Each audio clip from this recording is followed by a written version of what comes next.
Para a gente dar continuidade, eu queria chamar o Floyd para falar um pouquinho para vocês a respeito do software revolucionando o mundo. Thank you.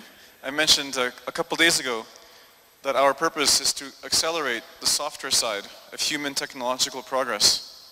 That's why you're here, that's why we are here.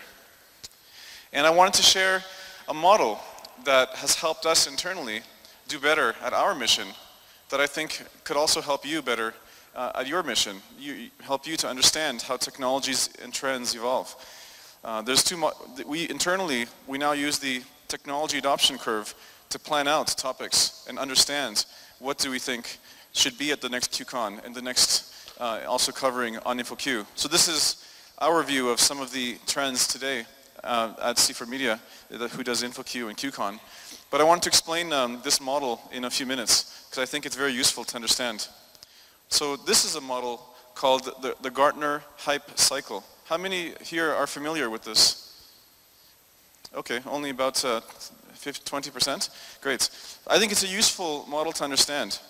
They said that if you project any trend, new technology, it tends to follow this cycle. And this is how you tend to hear about it and how you tend to think about these trends. So at the beginning, you have an upwards slope to the peak of inflated expectations. This is when the media is covering these technologies a lot. This is when you hear about it a lot on Twitter, a lot in different publications. This is when you think, wow, everybody's doing it except me. But it's not true actually, it's just very hyped. So usually when you hear about a technology this much, it's actually coming before the use falls down into the trough of disillusionment. Usually during this phase, a lot of people are using the technology incorrectly. They're trying it for the wrong use cases. They're making mistakes. And that's why you fall down into the trough of disillusionment. At this point, maybe the media is a little more balanced, more mixed. The trends are the blogs are writing more mixed articles about the trend. And after that, you enter the plateau of productivity because now people understand how technology is used. So you can imagine many technologies that you may have seen over the years follow this trend. This is the Gartner Hype Cycle for 2016, so you can see how different trends are moving across this model. So you see in the trough of disillusionment, near there is augmented reality, but further ahead is virtual reality. It seems that now we know what the use cases are for virtual reality, not trying to misuse it potentially. You see machine learning is at the very top of the peak of inflated expectations. So a lot of people are using it or even misusing it right now, and there's lots of hype about it, but we don't really know where it's going to go. This is the internal for InfoQ and QCon. This is how we see some of the major trends. This is a different model. This is called, from the book Crossing the Chasm, it's called the Technology Adoption Life Cycle. And how many people are familiar with this model? Okay, so few. So whereas this model is about understanding how technologies are considered when productivity is happening. This one is about adoption, not so much about productivity. This is about who adopts it and when. So you have the innovators, which is usually about only 2.5% of all development teams or companies will be using these technologies at this point in time. The early adopters, I believe, is another 13% of all the different potential adopters. And these people now are potentially using data science and analytics. Then you have this idea of the chasm. If a technology doesn't succeed and doesn't show value for its intention during the early adopter phase, it might not cross the chasm. So I remember 4 years ago, people were talking about, has Agile crossed the chasm? And they agreed it has. So now Agile is probably in the late majority stage, or maybe even laggard stage. If you're adopting Agile now, it means you're probably a laggard type of company. And now DevOps, NoSQL, microservices is in the early majority stage. That's the opinion of InfoQ and QCon. And actually, when we organize the QCons around the world, we often have a debate. Should we cover microservices again?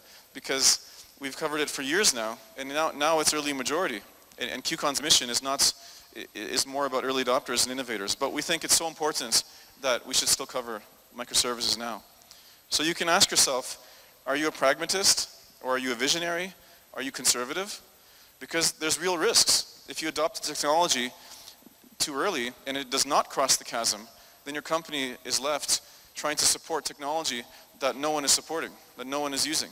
It's a danger, right? So you have to understand the risk preference and tolerance of your own company.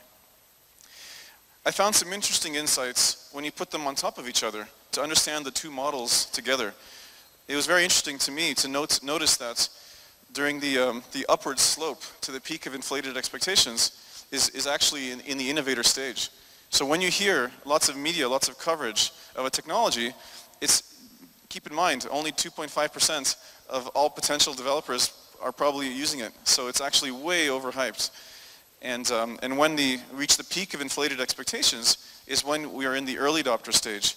This is when you see some of the progressive companies, maybe like Facebook and Uber, they're trying it, they're having failing, they're succeeding, but after you reach the trough of disillusionment, you're near the end of the early adopter stage. Now you have a lot of good guidance. Lots of good talks at KubeCon have happened, good articles, good trainings. Now technologies can be adopted correctly without so much risk. So I thought this was very useful. So on InfoQ, hopefully you all read InfoQ, we see it as our mission to help these technologies move faster. And we started in 2006. This is the old user interface. I'm not sure how many remember this interface. We are working on a redesign now. But initially we covered Java, .NET, Ruby, Agile, SOA. In 2006, Agile was early adopter stage, and SOA was also innovator stage. And we all know what happened there. In 2012, we started to cover DevOps. Maybe then it was early adopter stage. In 2014, we were covering microservices. Microservices in 2014 was innovator stage. Most people had never heard of microservices. So this is the InfoQ official view at a very high level, but we will be publishing more detailed ones for specific topics as well, because even though Java is late majority, there are a lot of new frameworks and new trends within Java that are innovator or early adopter. So the future is already here. It's just not evenly distributed. Different companies and different teams are at different stages of the adoption curve. So our mission is to help you stay ahead of the adoption curve. So thank you for being at KubeCon and hope to see you again next year.